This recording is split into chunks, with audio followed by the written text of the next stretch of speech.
It's very similar. Could there be a connection, or is this model just something standard in this world? What do you think, Sebastian? Does this look familiar? On top of a workbench lay an unassuming dark bracelet with a raven symbol on it. It hadn't been long since the spy was apprehended, and this little black trinket had been used to sneak into the city. It hovered above a rounded plate filled with runes and was being examined by a floating orb of light. Analyzing composition. The item presented consists of 34.45% deep ether steel alloy, 21.21% copper, 14.67% electrum, 9.34% mithril. Stop. I didn't mean the metallic composition. Is it similar to any other item in your database? Analyzing query, please wait. Discovered 1,739 similar items. How many? Roland frowned at the sheer number his AI spirit presented him with. His new creation was working to some extent, but there were some problems. If he didn't precisely define the question, Sebastian wouldn't really know what he was talking about. He wanted a list of items with similar spell effects that could conceal a person's status, but Sebastian had probably listed items with runic structures or just ones with enchantments in bulk. It would take a while to train him to recognize the intent of the question. Maybe I should make him ask some follow-up questions before giving the answer. I think that's how they did it in all those movies. Sebastian. Roland began again, this time focusing on refining his query. Prioritize items with enchantments specifically designed for concealment or status masking. Can you narrow it down that way? Analyzing revised query. Discovered 118 similar items. Roland nodded and continued to add the follow-up questions to arrive at the endpoint finally. He tried to recall how people from his old world handled artificial intelligence. There wasn't anything quite like what he had created here, as the people back then didn't get past a prompt-based approach. However, such an archaic way of asking questions and hoping for the right answer wouldn't work. He needed Sebastian to be able to perform other things than simple tasks. Analyzing revised query. Discovered 12 similar items. Soon, the list had shrunk enough to be presentable. Sebastian had the capability of creating images through light magic, forming holographic projections reminiscent of those in science fiction movies. To conserve energy, these projections were in shades of blue, just like basic monolight. Roland had the option to use illusion magic, which could produce better results in some cases, but it was more costly and had other drawbacks, such as affecting a person's mind. He didn't want to subject himself to constant illusions, even if it meant achieving better visual clarity. His history with the cult who used illusory sleep as their main weapon also added to this decision. Good, present me the schematic for this pendant and compare it to the bracelet. Present it in the form of a holographic image.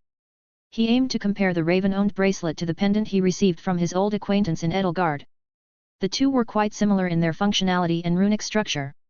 Understood, presenting the item's schematics in the form of a holographic image. Sebastian, when asked to do something, you don't need to repeat the question. Understood.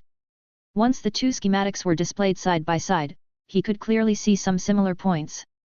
Sebastian was capable of superimposing the two schematics over one another to make Roland's work easier. Perhaps in the future, Roland would be able to delegate simple tasks like these to his tower spirit and perhaps even more later. Sebastian held all of Roland's knowledge, at least regarding his runic research. When a tower spirit was created, the literature stated that it would absorb the knowledge of its master. It would be capable of casting the mage's spells and could be given more information to continue growing with its master. With time, Roland hoped to turn Sebastian into an extension of himself that could handle more complex tasks, even involving equipment assembly. I haven't heard of mages using their tower spirits to assemble artifacts. They seem to be able to handle magical spells well but not direct creation, and the reason is probably that. There was one main reason that the Industrial Revolution had not started in this world, and that was due to how skills worked. Crafting magical items required specialized skills like rune crafting or enchanting. It was not something that spells could mimic, or at least this was the common belief. Roland wasn't sure if this was true and had already made a few discoveries that broke this world's system, one of them being creating electricity. It wouldn't be hard to design a golem or any other golemic machine to etch runic components into place. Roland could use magic to create a machine that engraved things onto metals with actual lasers. Runesmithing allowed him to compact runes significantly, and it would probably be possible to achieve similar results through mechanization. However, even if they recreated something physically, it lacked something essential, and the rune would not be activated. A component is missing, but I'm sure there has to be a way to jumpstart the process. In his mind this was similar to divine magic that he was emulating. Even if he tried running magic through the empty engravings, the mana would just not stick to the metal. He assumed that runesmithing tied magic to the piece of metal in some way. It was possible that the runic traces that he could see with his naked eyes weren't real. Perhaps the magic was stored in some kind of separate space or dimension. When he considered that ethereal pathways existed, his research was pointing him in that direction. It might be another wavelength that needs to be found or something entirely different. Luckily, I don't need to do all this research alone anymore. Sebastian, the ball of light that represented the tower spirit, hovered close to him. This artificial spirit possessed all the knowledge and data Roland had accumulated over 10 years of study. It could assist him in solving this problem while he focused on other tasks. Experimenting with various wavelengths would be tedious. Previously, he had used his eye skill to examine divine mana, but it did not work on runes. He would need to tackle this issue through theoretical research alone, but if it was possible, he would find a way. It would be great if I got data on some other runesmiths. There could be interference from mana patterns or mana quality, it probably won't be cracked that fast. I also don't really need to recreate the skill fully, I just need it to work on pre-made rune engravings. His aim was not to have his runic machines hammer away at pieces of metal to recreate the runesmithing skill. Instead, he just needed a tiny spark to jumpstart the process, but it was still debatable if something like that was even possible. There was a possibility that the skills were locked behind living beings or at least required spiritual energy. Undead monsters could also use skills, and with his current knowledge about souls, his new industrial project seemed perhaps feasible. There was a possibility that it wouldn't work. This world was quite mysterious and sometimes lacked the logic of his old world. However, even if he couldn't automate the rune crafting process, he could still establish a factory. He envisioned creating golems capable of quickly producing parts or complete weapons. Afterwards, he could personally enchant them with runes. Though this method would take longer, it would reduce his dependence on the Dwarven Union. I won't reach the industrial age in a week though, I should get this over with and resume my work. After Roland finished contemplating some future projects, he turned his attention to the current problems in detail. The spy unit with the raven symbol attached to them seemed like a test. Theodore Valerian was likely testing the waters before committing actual resources to this city. They needed to use this lapse of judgment to their advantage and perhaps even lean into it. Using this bracelet to find the other spies spread throughout the city would be possible, but they wouldn't need to apprehend them immediately. If we can identify the spies and track their movements, we might gather valuable intelligence on their operations and plans. We can exploit this situation by feeding them misinformation and observing their reactions. This way, we stay one step ahead and maintain control of the situation. The city was becoming his territory, and his runic sensors had already been placed everywhere. At Arthur's estate, a comprehensive map of the entire area would be created, mimicking the display inside his armor. Once they identified the mana patterns of the spies and cracked their bracelets, the spies would have nowhere to hide. At that point, Mary and her people could commence their information warfare. It will be better to appear incompetent now as we can't handle Theodore and his resources just yet. After Roland was finished, the whole city would turn into his territory. No one would be able to enter without his knowledge. With Sebastian's capabilities, it would be easy to create a profile for every person within the city. They could track movements and record any incidents that occurred. Undertaking this would require a lot of energy, computing power, and storage. The first two parts had already been fashioned, leaving the creation of some type of runic server room as the last step. I can use monster cores as data storage and there are some other ways, so it should be fine, but I wonder. As he worked on the bracelet, Roland contemplated the ethics of his undertaking. His plan to monitor the entire city would inevitably intrude on the privacy of its residents. Establishing checkpoints inside the city and forcing anyone who wished to enter or exit to go through them raised some ethical concerns. The Thieves' Guild, with its hidden tunnels, would likely resist the placement of any sensors, but Roland believed it was only a matter of time before he could plant them there as well. Some hidden points could also be established. I could even rig any of the runic devices that will be in the city, even the lanterns. He realized that his plan mirrored the actions of a cartoon villain, using surveillance to gain control and spread influence. It wasn't much different from what other nobles were doing to retain control. Yet, he saw it as the only way to protect himself and the people he cared about. In a world full of dangers and hidden enemies, maintaining control is necessary, but I just can't let it get to my head. Roland knew that if he let all this power get to his head, he could turn into something he despised. Once he started seeing people as nothing but numbers on a screen, rather than beings with minds of their own, it would be over. However, he had no plans to attain any positions of power, having Arthur remain the decision-maker was fine with him. His goals hadn't changed much as he still just wished to lead a simple life with his wife. Well then Sebastian, record the process, I want you to identify how I solve the problem of this bracelet. Understood. Sebastian replied in a cold robotic voice that Roland had a preference for. It was technically possible to imbue his AI with a more eloquent tone, but he chose to maintain a distance.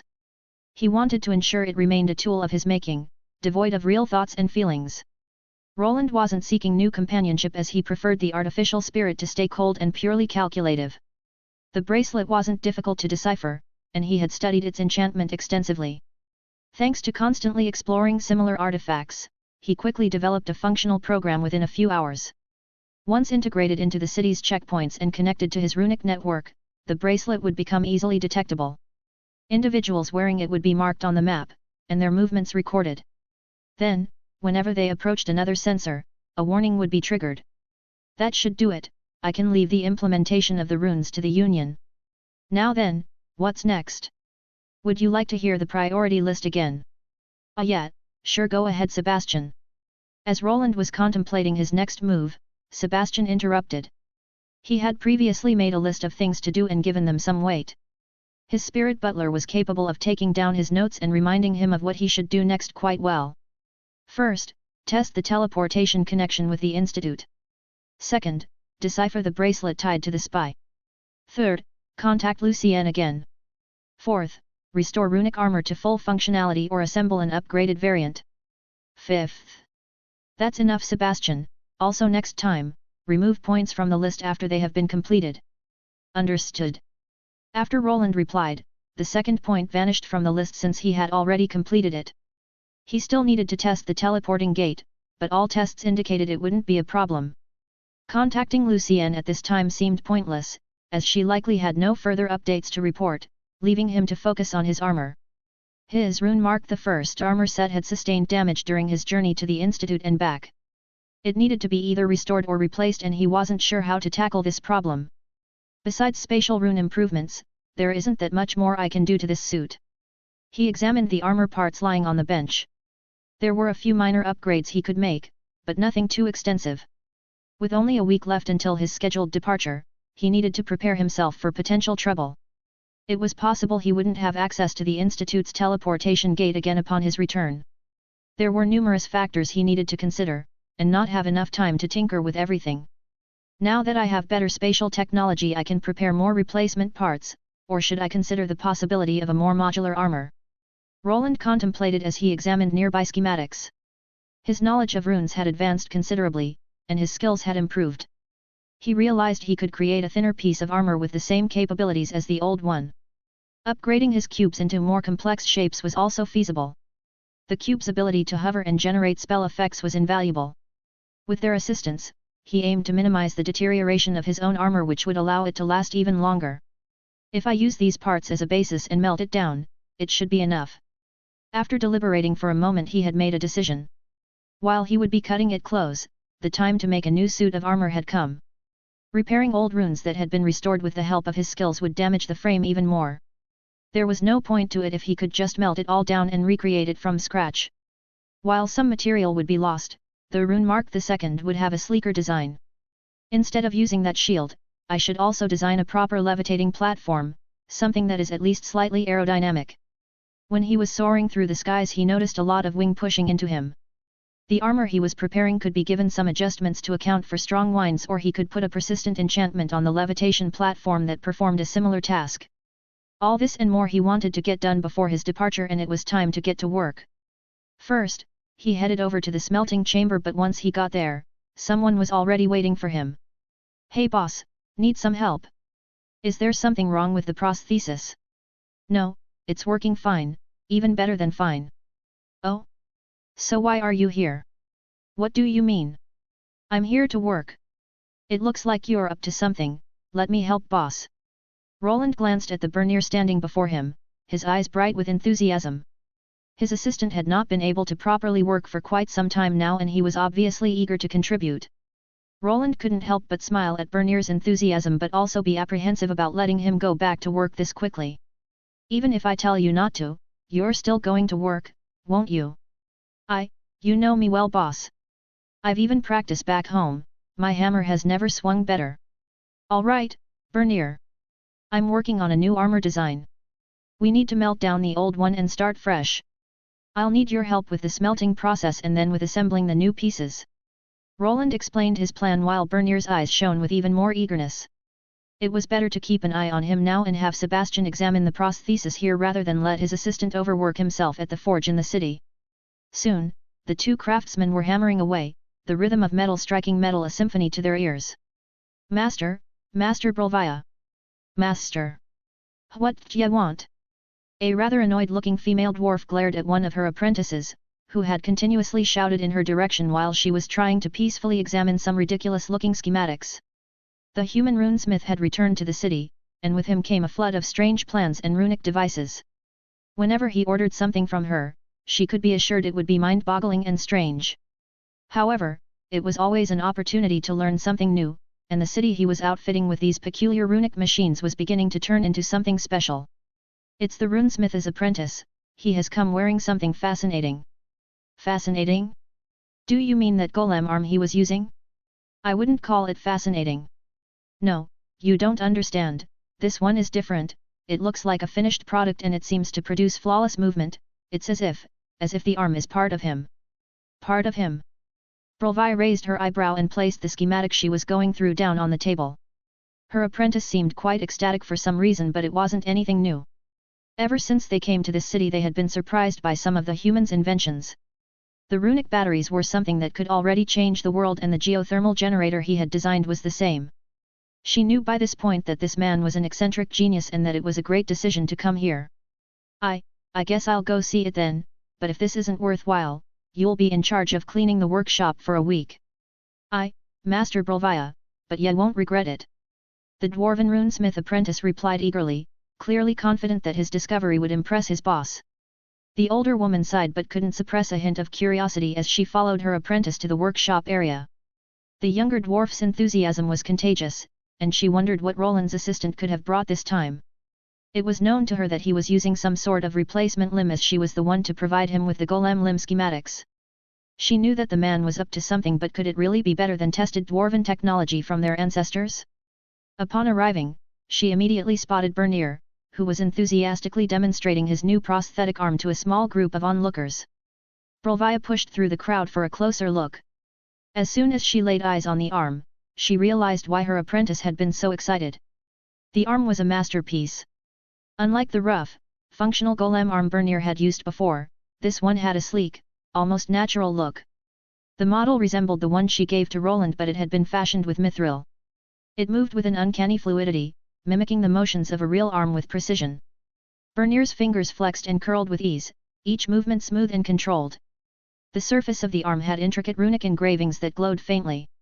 Is the runic battery inside of it? There seems to be a compartment for it, and these runes. I haven't seen ones like this before. Fascinating. Master Brovia. What? Stop bothering me. Nothing. Brovia looked up at the man to whom this runic prosthesis had been attached. She was now directly in front of him and seemed to have forgotten her manners by examining his arm without asking for his permission. Taking a deep breath, she cleared her throat awkwardly and stepped back. Noticing the other craftsmen around her smirking, she realized she had become lost in her own world, marveling at the intricate runes on Bernier's prosthetic arm. What are ya bastards staring at? Do ya still wish to get paid? The other dwarves recoiled in fright at her words. Without their pay, they wouldn't be able to get drunk anymore. They quickly averted their gazes from her glares while Bernier stood there uncomfortably. Bernier, was it? This is some remarkable work. Brovia said, her voice filled with genuine admiration and a hint of curiosity. Did Master Wayland design this? Master Brovia, but I can't disclose our secrets. You'll have to talk with the boss about it. Quite cheeky, aren't you, brat? She could tell that this young half-dwarf did not fear her as much as the other dwarves in the smithy. It was a respectable attribute, and if it weren't for the exquisite nature of the runic prosthetic, she might have given him an earful. Brolvia examined the prosthetic arm one last time. The runic composition was nothing that she had ever seen before and certainly something she needed to investigate further. Fine, I'll leave you be then, but tell your boss that he needs to come here. Sure Master Brolvia, I'll be sure to mention it. Bernier nodded respectfully, acknowledging Brolvia's interest and authority. With that, she turned and began making her way back to her workstation, leaving the young blacksmith to his own devices. She knew he was there to pick up some previously prepared parts, likely for another one of Wayland's outrageous contraptions. That human, he might actually do it, ha! I wonder what those old farts will think about this. It might be better not to make any reports just yet. The woman chuckled to herself while glancing back at the other union members. The young smiths were all admiring the marvel of craftsmanship. Progress among the dwarves, who cherished old traditions, was quite slow. However, the human runesmith was not held back by such things, and perhaps this was something her people needed. I'm back boss and got the shipment from the union. Welcome back, that took a while, were there some issues in the city? Well. Roland peeked away from the image that was being produced on the wall to look at Bernier. Thanks to Sebastian, the need for physical schematics was a thing of the past. However, it was taking him some time to get used to this approach. He would probably need to invent a new program to help him draw, which could then be called Rune Shop. Well, Master Brolvia wanted to have a closer look at the prosthetic. Bernier admitted sheepishly. And she was quite impressed. Roland smiled at the news. It was reassuring to know that even the skilled dwarven runesmiths acknowledged his work. While he wasn't certain how his invention would impact the world, he saw no reason to keep it hidden. Instead, he planned to negotiate a formal contract with the union. Without their manufacturing capabilities, spreading this prosthetic technology beyond their city would likely be impossible. He valued their reputation, understanding that most people wouldn't trust a rural runesmith to assemble a replacement arm. It sounded like a scenario filled with potential mishaps. I see. No trouble then. None at all. They were actually quite fascinated. I think we might have piqued their interest. Good. We'll need their cooperation for our larger projects. Bernier nodded, understanding the strategic importance of maintaining good relations with the Dwarven Union. They were masters of craftsmanship, and their expertise was invaluable for large-scale production. That was at least, until Roland's factory project could become feasible. He envisioned assembling production golems to operate independently, freeing him from reliance on external resources. However, he was lacking funds for this dream of his to flourish and would need to accept the union's presence for a while longer. How's the arm holding up? Are you experiencing any pain? I'm fine, boss. There is no pain. It was initially a little itchy, but the sensation is gone now. Roland nodded as they carried thick plates of metal together. They placed the plates on the ground in an orderly fashion before assembling them in the correct order. The Union dwarves had been called into action to help with this process, following his schematics perfectly. However, there were still a few things that needed to be worked on after they finished magically welding everything together. But boss, what is this supposed to be? What do you think it is? Is this some kind of large shield? But why is it so wide? Can you even hold it up? Could it be a base for a new golem? Are we going to attach some legs to it? I don't know, what is it for, boss? Tell me. It's not a shield. If I had to give it a name, I'd call it a flying platform, perhaps? Or maybe something like a mobile flight system for my armor. Bernier blinked a few times in confusion while looking at the strange construction. Once he heard that it was for flying, he noticed it was vaguely shaped like a bird, with short wings on the side. Roland chuckled at Bernier's perplexed expression. The project in front of them did indeed resemble something that would be found in the air, but not exactly. It had a more aerodynamic shape, a concept often overlooked in this world. Technology here primarily revolved around magical crafting with little emphasis on efficiency. Flying ships resembled those used at sea, and concerns about fuel efficiency were minimal. People adhered to traditional shapes without much consideration for aerodynamics or the mechanics of flight that mimicked birds. Testing for such innovations was uncommon as flight primarily relied on finding flotation stones or other magical means. Mobile flight system? You always come up with interesting names, boss. Well, it's used for flying and will enhance my mobility in the air. Roland explained, being slightly ticked off about having someone say that his naming sense was slightly eccentric. Oh, mobility in the air. Yes, imagine it as a platform that can levitate and assist with flight. The design is to reduce wind resistance and maintain stability during aerial maneuvers. The current shape is a bit blocky, so we'll have to hammer down the edges until it's a bit more sleek. Ah, so you're going to stand on it. It's just like a small airboat.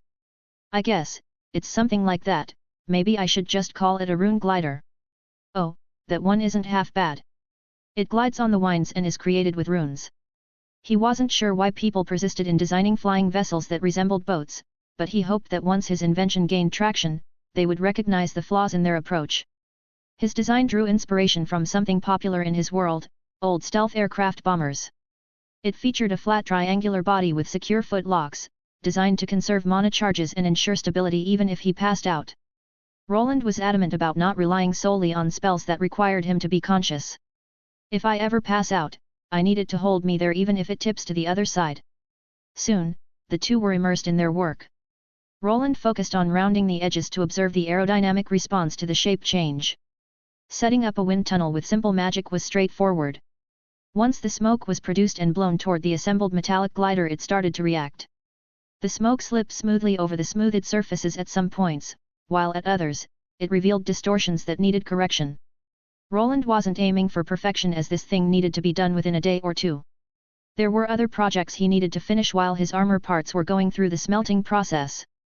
Bernier observed with fascination as Roland meticulously adjusted the prototype.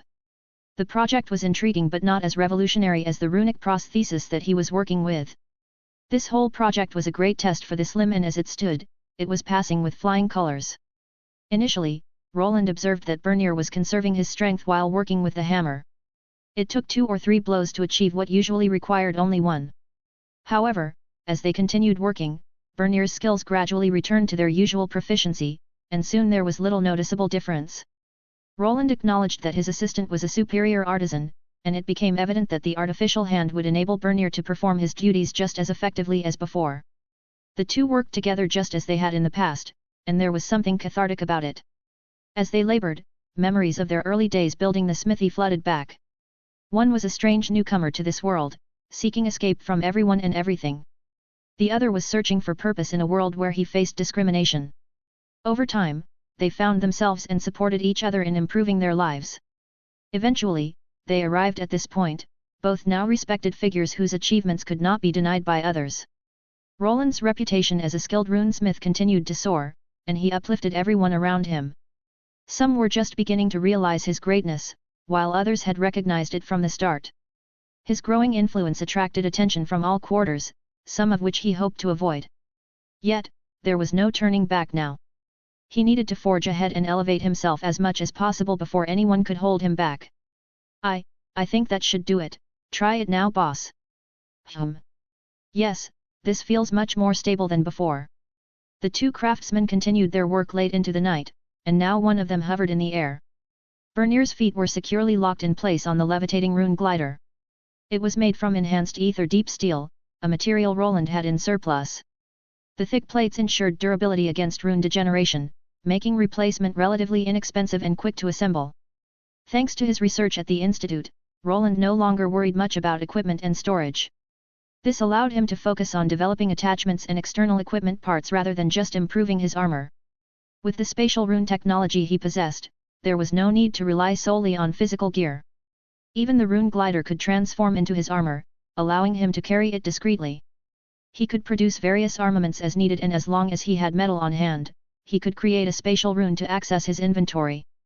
Bernier watched with keen interest as Roland tested the levitating platform, now hovering a meter above the ground. Roland shifted his weight, adjusting the wings and experimenting with the balance. The levitation spell operated smoothly without propulsion, making it relatively easy to maintain equilibrium. This platform was Roland's initial solution to his flight challenge, but he envisioned that future inventions would integrate seamlessly with his armor. Bernier, climb up. I need to test how well it handles with more weight and movement. I am quite the moving object. After a chuckle, both men positioned themselves on the glider, which ascended another meter into the air. Balancing with two people proved slightly more challenging, causing the platform to shake as they hovered. They also added some additional weights which caused the experimental invention to shake. Whoa, is this safe, boss? Maybe we should do this outside. It's fine, just stand closer to me and you'll be fine. With their feet securely clasped to the glider, Roland acted as a central support pillar within his invention. It required some practice, but he quickly mastered the art of balancing the hovering platform. Bernier stood directly in front of him and he found it easier to balance when the two were directly together. Once he figured out this part, it was even possible for them to slowly hover around this underground testing facility without falling down. "What are you two giggling around like two young girls for?" Their cruise around the workshop was interrupted by a voice coming from the side. Once they looked there, they spotted a large lady with horns and an annoyed expression on her face. Next to her was a smaller woman, this one wearing glasses and fixing them while looking at the two hugging men gliding through the air. This is... You don't need to explain, just finish up, do you know what time it is?" Yes dear. Bernier replied, glancing nervously as his wife's glare in his direction. Meanwhile, Elydia wore a perplexed expression, likely wondering why the two men were sitting on a floating platform and hugging each other. Roland soon adjusted their descent and brought the glider smoothly to the workshop floor. "Sorry, we'll clean up and join you soon, just give us 5 minutes."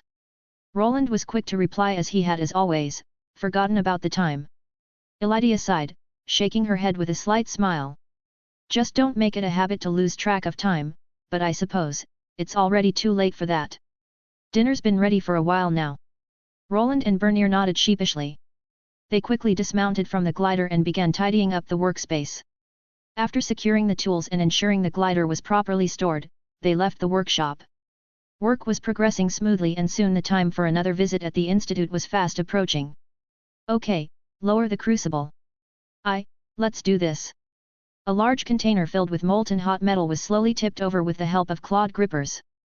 They were connected to a large golemic exoskeletal construct with a rather happy Bernier inside.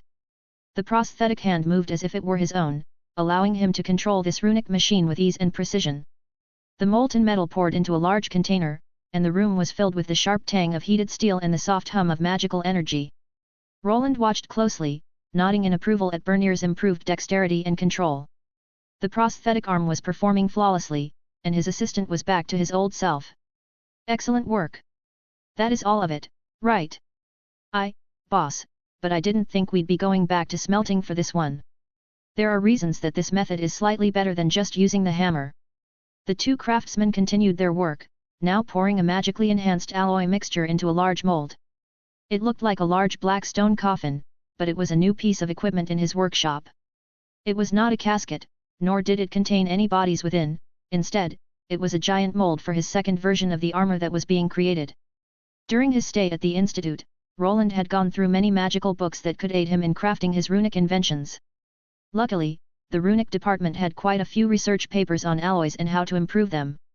Several strengthening spells could be used to bathe the metallic concoction in thick mana. It was a procedure that could only be done during smelting and would work best when combined with instant runesmithing. Under the molten alloy container was a large array of runes. They pulsated with energy, responding to Roland's commands. Bernier stood to the side, his mouth agape, unaware of what was happening. It was impossible to see inside the mold, but Roland could sense the armor parts taking shape within. This advanced runesmithing technique, which he had briefly practiced, would allow him to enhance the magical capabilities of his new armor piece. "I can't fail. I'm already almost broke from buying all those exotic metals. I wish those Union dwarves had given me a discount." After grumbling about his monetary situation, he refocused on the task at hand. The runic array began to shine brightly, enveloping the black rocky slabs in a veil of blue mana. Roland concentrated intensely, channeling his mana into the runic array beneath the mold. The glowing blue mana pulsed rhythmically, infusing the molten alloy with magical energy. Sweat beaded on Roland's forehead as he cautiously controlled the flow, ensuring that every inch of the alloy was evenly bathed in it. Then, with a forceful push, the energy around them exploded, and the veil shifted into an orange hue. The energy within the container crackled as he began directly infusing the still softened armor parts inside. It was a delicate process, as he needed to fashion all the runic traces with his mana alone, unable to rely on his hammer.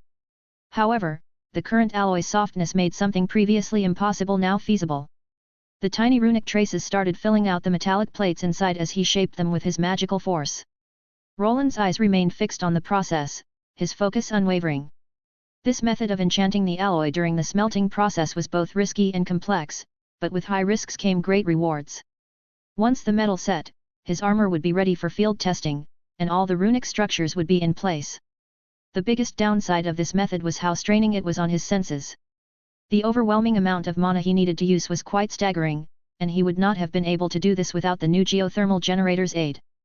Finally, after what felt like an eternity of concentration and effort, the glowing energy began to settle, and the room gradually dimmed as the process concluded. Roland exhaled a long breath, feeling the weight of exhaustion settle over him.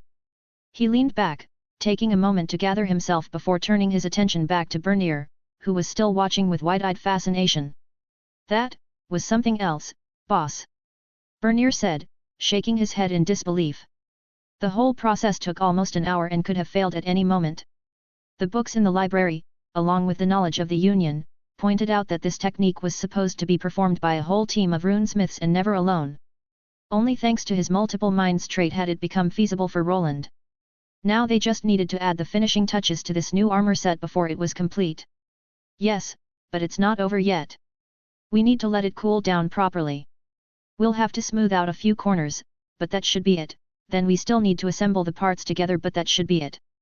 They carefully secured the mold and ensured the cooling process was steady and controlled. This step was crucial to prevent any cracks or imperfections in the alloy. The runes under the encasing controlled the heat of the new product, ensuring the cooling process went through without any issues. Once it had cooled down sufficiently, it was time to open it. Roland and Bernier exchanged a glance before Bernier, using his prosthetic arm, began to carefully lift the mold. The room filled with the sound of metal scraping against stone as the two men revealed the gleaming new armor parts inside. The armor pieces lay in the mold, their surfaces glistening with a faint magical sheen from the runic energy infused within. The process was partially complete, but there were a few issues they needed to resolve. Due to the mold method they used, there were small pathways where the molten metal had flowed to fill everything out. These remnants were still sticking to the armored plates and needed to be carefully removed. Following that, they still needed to assemble everything together as all the components had been divided into smaller pieces. The gauntlets, in particular, were the most complicated part and had taken him a while to design. Eventually, he was able to design the mold encasing in such a way that it would produce parts that locked into each other perfectly. His new armor was almost ready, but before they could continue he needed to stop his assistant to making the usual comments. "Hey boss! It's pink due to the alloy, I can't do anything about it now, once it settles it will be dark crimson like the other one." "Haha, it's fine boss, there is nothing wrong with it being pink." Bernier chuckled, shaking his head in amusement. The new armor set, despite its temporary pinkish hue from the alloy mix, was shaping up to be another remarkable creation. As they carefully extracted each piece from the mold, they laid them out on the workbench. The workshop was now quiet except for the occasional clink of metal as they inspected and prepared each component for final assembly. Roland inspected each piece with runic eyes, checking for any imperfections or irregularities in the runic components. The runes etched into the metal had settled well, and the finer details would not be visible to the naked eye. This alloy was a blend of mithril, etherium, and meteoric iron, which was an exotic metal he had chosen for this endeavor. Meteoric ore was not commonly found on this planet.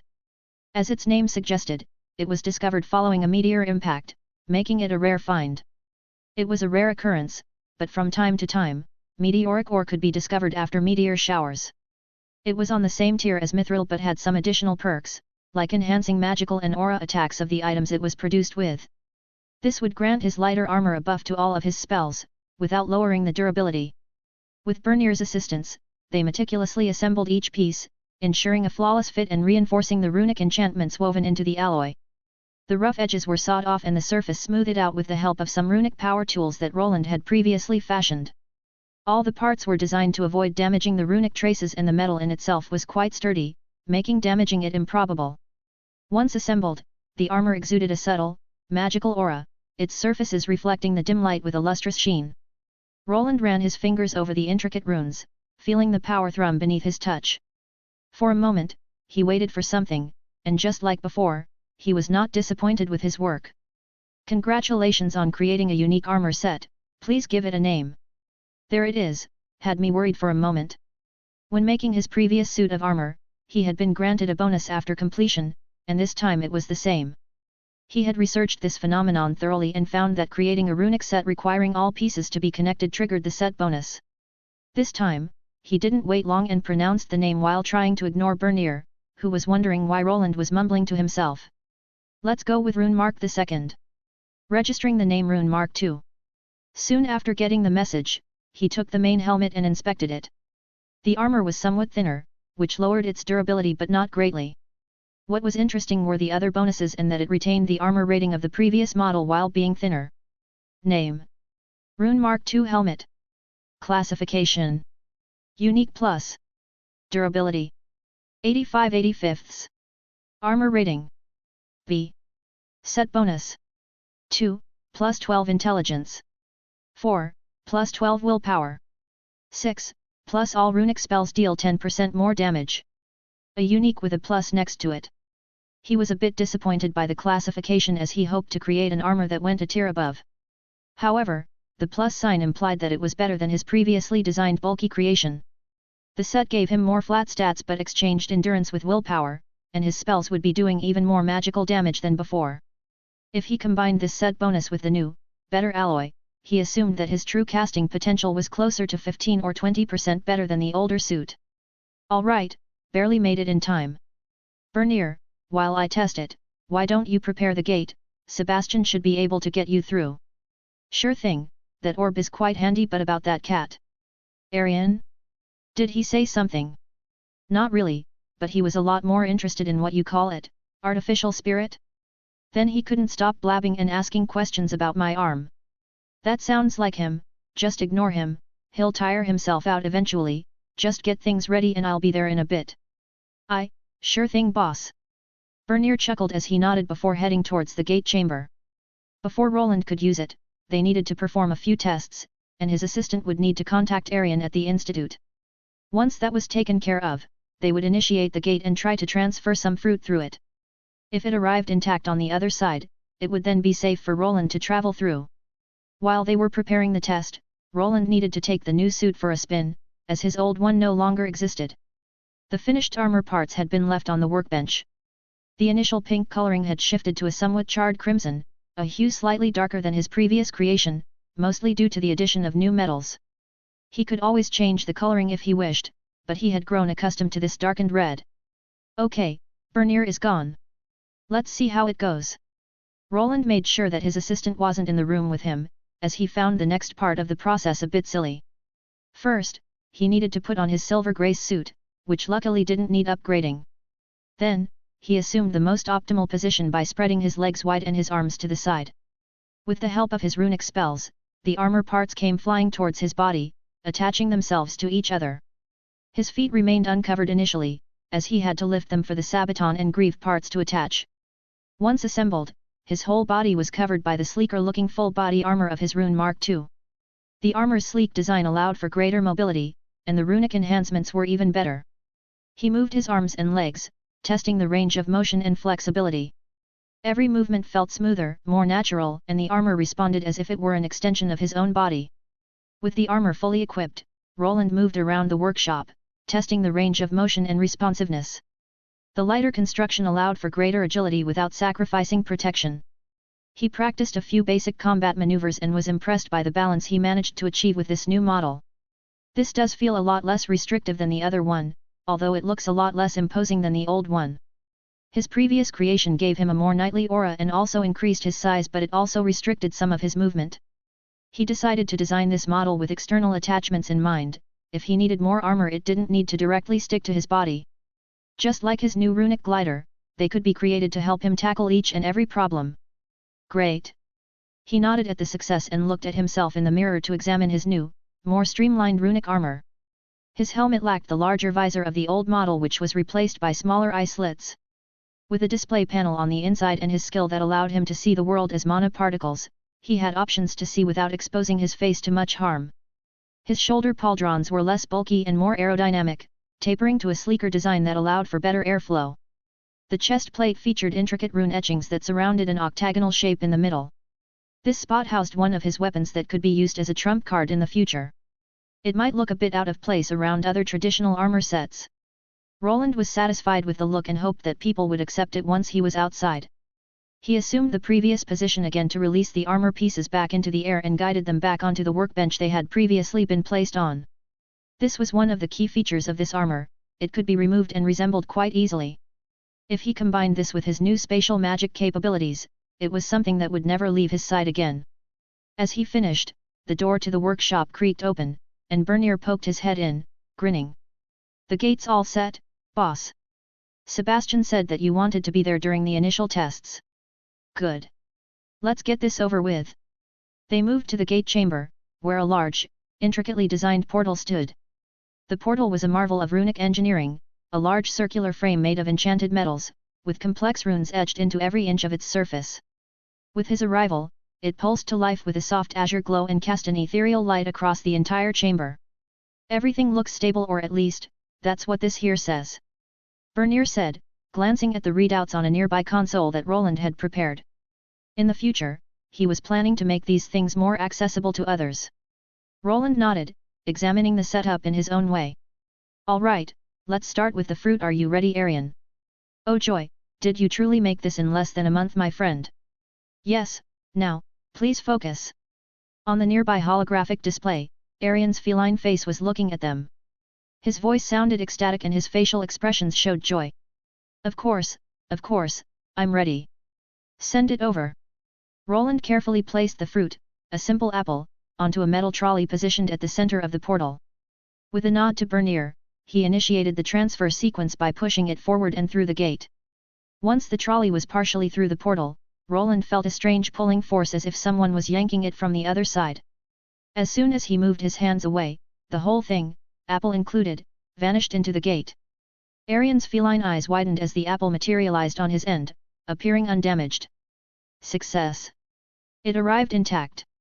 Arian exclaimed, holding up the perfectly unharmed apple for them to see through the display, his small cat paws holding it up in a rather cute fashion. "It seems everything is in order. It's time to head back." The time to return to the Institute was just 2 days away. Once there, he would need to confront the noble brat again. However, this time he would be doing it as the right-hand man of the principal, a position no one could deny.